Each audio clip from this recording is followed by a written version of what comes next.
What's up, everybody? It's Soren Baker here on Unique Access Entertainment. As always, please hit that subscribe button. It's right down there and it's free. That enables us to keep coming to y'all as often as possible with as many interviews as possible. So please hit that subscribe button, like our content, share it, talk about it, be about it, each one, teach one, and we appreciate your support in getting us this far. And of course, watching here on the 1st and 15th, you can get it early if you hit that join button. The join button's right down there. It's right next to the subscribe button. Just click on that. It'll give you 3 different options of what level of support you want to provide to Unique Access Entertainment every month. Any of the 3 would be great, and we would greatly appreciate it. Myself and the staff here that works here on Unique Access Entertainment to bring you guys videos and to help make things as engaging, as enjoyable as possible for you as we continue our progress to get to that #1 spot in the game. So please subscribe, please join our content, and that would be greatly appreciated. Now, today on the 1st and 15th, I get a lot of comments from people and have a lot of my own ideas. And, I'd been thinking about this, and then somebody hit me up about the Bay Area and talking about, have I ever written about the Bay Area and how it's so different? The answer is yes. I definitely have. I've been writing about the Bay almost as soon as I started writing about rap back in the 90s when I was in college. And that's one of the many things that I love about the Bay Area and Bay Area music, is that it is so different. It is so remarkable. And we're going to take it back to way before I started writing about rap, when I was just listening to it. And this episode is about how the Bay Area is different in so many ways, and how I feel that's helped and hurt the Bay, but it's also enabled the Bay to thrive and survive during all different types of sounds and styles of music, which I think is very important as well. Now let's take it all the way back. Of course, the first person from the Bay that I knew of, that I heard of, and that I fell in love with his music was Too Short. Now, Too Short, of course, got on the nationwide level with Born to Mac, but before that, he had 3 albums. Born to Mac's 4th album, and when that was coming out, I didn't know about the first 3 yet. So I knew he had other music, but by the time I was getting Born to Mac in Maryland, I was like, man, this is incredible. It's so different. Freaky Tales I'd heard before I'd gotten Born to Mac, so at least I had a little bit of knowledge of what Short was about. And then going back and getting the first 3 albums, on 75 Girls, I was like, wow, this dude is crazy. He's talking about all this wild stuff. And then as Short's career progressed and progressed and progressed, I saw the floodgates that opened from him being from Oakland, East Oakland, yeah, that's right, and getting into all this different music and all these different sounds and styles. Too Short's producing his own music. He's working with Ant Banks. He's collaborating with Ice Cube. He's got Sir Jinx. He's got DJ Pooh. He's just got so much material and so much greatness that's coming out. And given that he's still putting it down with Mount Rushmore 2022, 2023, I was like, man, this is amazing.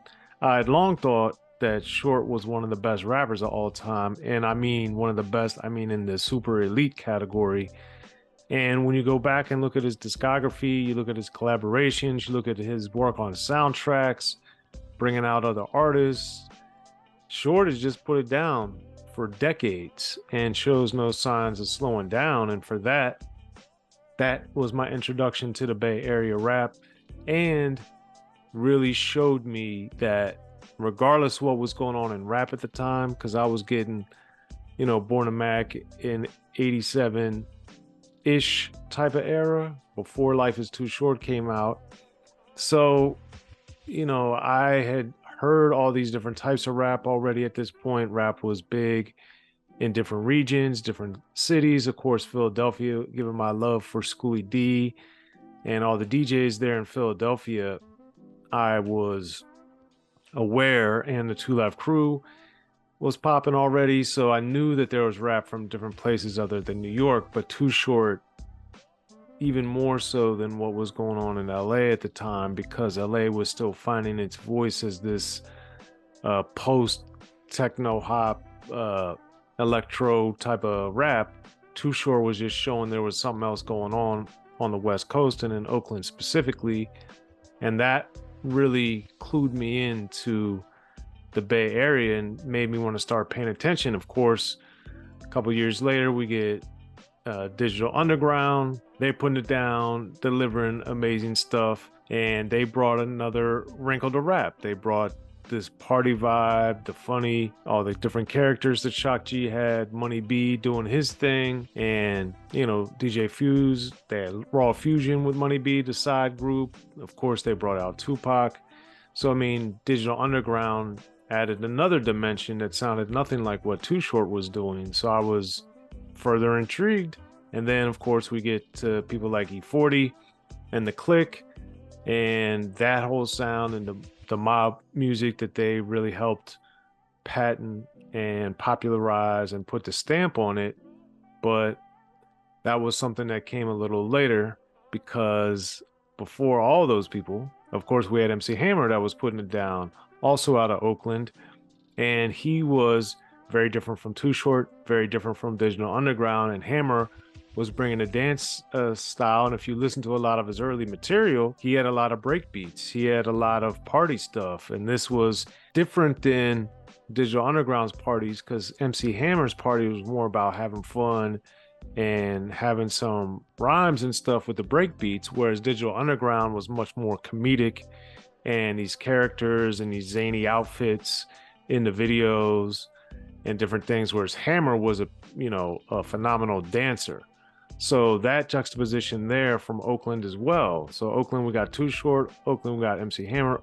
Oakland, we got Digital Underground. Right there, I was just like, man, Oakland is an incredible place for rap. Then, like I said, around this time, soon thereafter, we were starting to get E-40 emerging from Vallejo. And then on the political side of things, of course, in San Francisco, we had Paris. So very early in the game, the San Francisco Bay Area was just showing that it was already super diverse. Thankfully, I've gotten to know Paris over the years. I've gotten to know Too Short over the years. Gotten to know E-40 over the years. Haven't met or interviewed Hammer yet, but hopefully that's coming soon one of these days. But the beautiful thing is seeing this diversity that was going on. We got the street side of things from the pimp player perspective. We got the having fun with Digital Underground, and we got more the D-Boy thing with E-40. And then we have the Black Panther rap Paris showing the political side, the overtly political side of things. His collaborations with Public Enemy, Black Panther rap, Devil Made Me Do It's phenomenal album. And Paris is just showing this militant side that, of course, the Black Panther rap and the Black Panthers being based in the Bay Area, it just showed you that there was all this going on, all in this one little region. And then it continues expanding quickly, thanks to Del the Funky Homo Sapien, of course, getting in the game through Ice Cube, working on America's Most Wanted. And then with I Wish My Brother George Was Here, I did a great interview with Del. You can check out the link right there. Phenomenal stuff there, historical, and also puts a lot of things into perspective as a writer, as somebody that's a visionary with rap and that's evolved and adapted in so many different ways with so many different types of artists, whether he's doing his own thing or writing for other people. And that was just something that blew my mind. Yet again, another person from Oakland that had this whole thing, and then he unleashed the Hieroglyphics crew a few years later. You get the Souls of Mischief, you get the Casuals, you get the Pep Loves, you get the Extra Prolifics, all these artists that are just amazing in their own right. Even if Del didn't exist, they would have been great to listen to. And Domino, of course, helping on the beats and the business and all these different things. It's just this whole movement and paving the way for independence, paving the way for utilizing the internet to help sell things, help build a fan base, help build an international fan base. Hieroglyphics and Del were vanguards at that, and they helped show and pave the way for a lot of things that are commonplace now. They were doing way back in the day, early in the game, early in the game.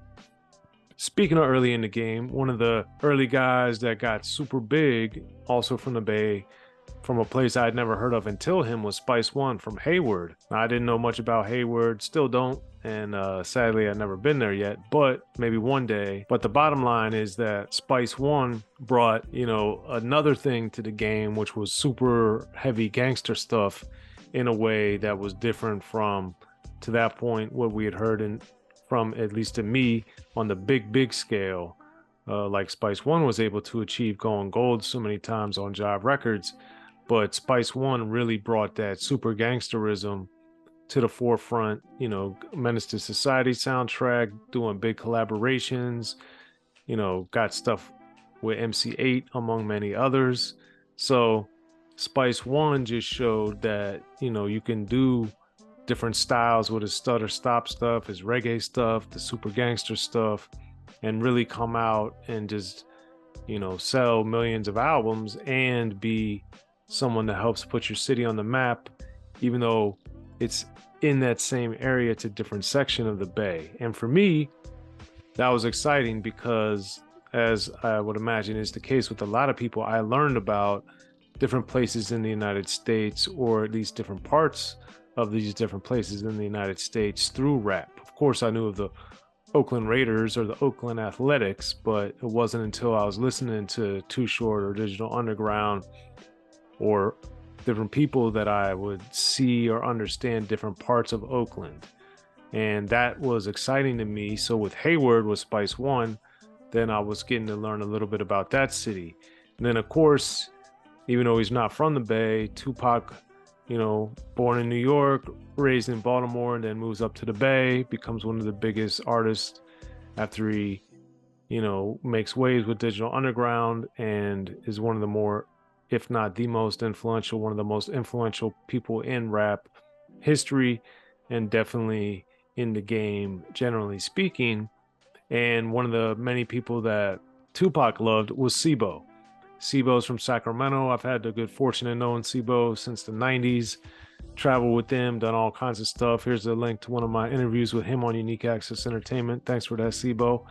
But Sibo is another amazing artist, even though Sacramento technically is not the Bay. It's often lumped in with the Bay, so I'm going to include it. And like I said, there's so many ties to the Bay Area for the Sacramento artists like Sibo, like Brother Lynch, who I've also interviewed, like Marvelous, who I've also interviewed, who all held Sacramento down and helped show a different side of the Bay, because the Bay Area, unlike Southern California, which of course is known and identifies so much with gangster rap, the Bay Area didn't do that until we get to Sibo, until we get to Brother Lynch, and they really rep that super hard in their music. So for me to see that, it was showing, like Ice Cube was describing in My Summer Vacation from Death Certificate, this migration of the gangs throughout the United States, and the migration of, in their instance, the Crips from Southern California up to Northern California and Sacramento with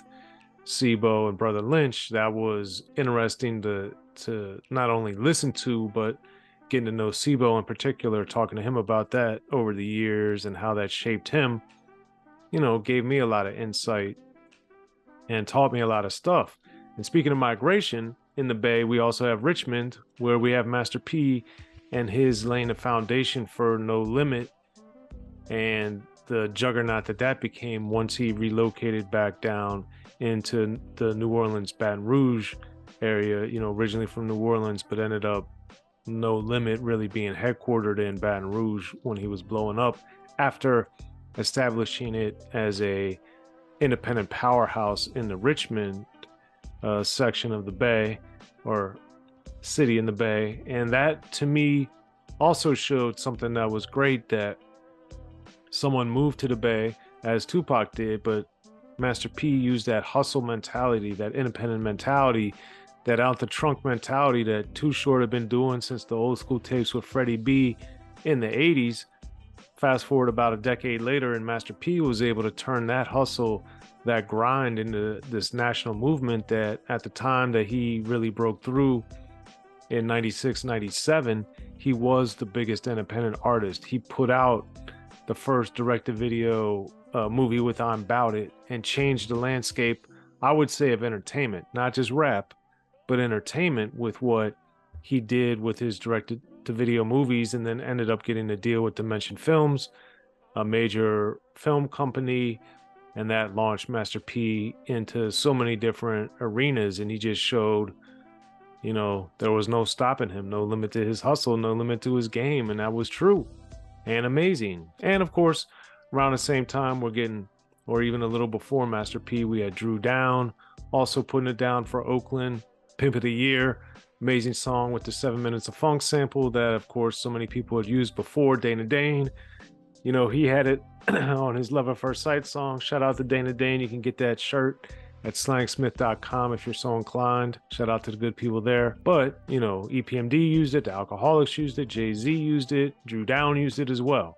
And so many people have used that sample, but for Pimp of the Year, that really put Drew Down on the map and enabled him to have a robust career. You know, he was in the original Gangsters movie, kind of a reimagination of, or a revisitation of the blaxploitation flicks that we had. And, you know, with that being said, you even had the Jim Browns, the Fred Williamsons, the Pam Griers in that film. And Drew Down, in my opinion, was a great supporting character and showed a lot of acting chops. Of course, with Drew Down, we get the Loonies with that affiliation as well. Also out of Oakland, I Got Five on it. It's one of the more seminal rap songs. Richie Rich is on the remix, also from the Bay, putting it down. And like I said, there's so many artists. Obviously, I'm not going to go into depth about all of them, but there's just so many from the Bay. And I wanted to do this because of the comment. But when we get to somebody like a Mr. Fab, who not only made waves on his own as an artist from Oakland, but then was doing a lot of writing for people, doing big things behind the scenes. And then more recently, you get the G-Eazy's, Sweetie from Hayward as well, and what ties to Sacramento with her, but G-Eazy from Oakland. This just shows the sustained success and brilliance that we get from the Bay Area artists. But to me, this also shows a few other things.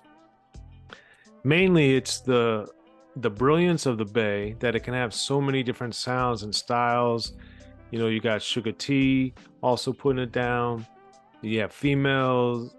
There's just so much going on with Bay Area rap. But one of the challenges that Bay Area rap has always had is that even though the mob sound per se, I would say, was the dominant, one of the more signature sounds of the Bay, because so many different artists used it and excelled with it, that also wasn't the only sound ever coming out of the Bay, because of the Hieroglyphics, because of the Parises, because of the Digital Undergrounds, that the Bay never had a sound, you know. And that to me was the blessing of the Bay. There was such diversity with it sonically, stylistically, thematically, aesthetically, dance-wise, everything. But because of that, we didn't get these movements that we got. Like in New Orleans, you had the bounce music, you had the Master P, No Limit, you had the Cash Money movements. In Memphis, you have 3-6 Mafia and their Hypnotized Minds movement. Atlanta, of course, you had Little John and BME and Dungeon Family, you know, these separate movements, but these were sounds of Atlanta that really helped Atlanta develop things. And then as Little John expanded, he was able to do things to help break Atlanta in a huge way. And of course, he worked with E-40, Little John, and did his version of hyphy with E-40, Tell Me When to Go being a prime example of that. But that hyphy movement was dominant at that time in the mid 2000s, but it also didn't become this huge movement other than E-40 and maybe Keek the Sneak and the Federation, but it didn't do the same type of movements that we've had elsewhere in rap, like Swisher House, for instance, like Rap A Lot, just for other ones that I've named, like Wu-Tang Clan, for instance. All these different movements that are from different cities that helped shape and shift the sound and style of what was going on with rap. The Bay, I would argue, never had that because it's so diverse, because there's so many amazing artists from the Bay. And that to me is something, as I think about it, as I saw that comment, that I wanted to address, because I've written about this extensively and have interviewed so many of the artists over the years. Another one I didn't even mention was Rappin' Forte from Fillmore. I've interviewed him, and you know, everybody's got their own thing going on in the Bay, and that hustle mentality, I think, is a beautiful thing.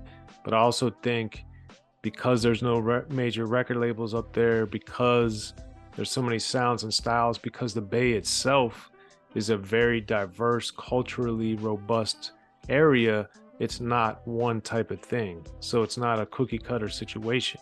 There's so many people coming from all over the world to live there. There's obviously brilliant educational institutions. There's a lot of money there. It's a gateway to Asia. So it's just a lot going on right there in the Bay. And because of that, I think that helped it. But I think ultimately it hurt the Bay. But ultimately that is what makes the Bay different. And that's why I wanted to talk about it here on Unique Access Entertainment. So let me know what you think about this Bay Area discussion. As always, hit me in the comments. Love reading them. And we hit you guys back here, the good people at Unique Access. We hit you back a lot of the time because we want to keep these dialogues going and see what you want me to talk about on the 1st and 15th. But one more time, man, please hit that subscribe button. Please join us as a member. When you join Unique Access Entertainment, you get the 1st and 15th before anyone else. So please hit us up, support us. We truly appreciate the support, and it enables us to keep coming to you guys. And we're trying to get to that #1 spot in the game. It's a long process, but we're on our way. And we truly, genuinely appreciate the support. I'm Soren Baker. Thanks for tuning in on the 1st and 15th. And be sure, subscribe, Unique Access Entertainment, and join as a member. Until next time, I'm out. In the beginning, hip-hop was ruled by the East Coast. Then the West Coast rose to prominence, thanks to gangster rap. Straight out of Compton, crazy motherfucker named Ice Cube. Hip-hop changed the world. Gangster rap changed the narrative. I'm representing for the gangsters all across the world. And then changed the world again. Cause I'll come and take your life away. The history of gangster rap features unheard stories, unseen photos and documents, all with exclusive interviews from the founders and players who shaped gangster rap. I think a real gangster rapper has to scare you a little bit. The history of gangster rap written by veteran rap journalist Soren Baker. In stores now. Yo, what up? This is DJ Quick. Be sure to pick up my homeboy Soren Baker's book, The History of Gangster Rap, if you really want to know what we do.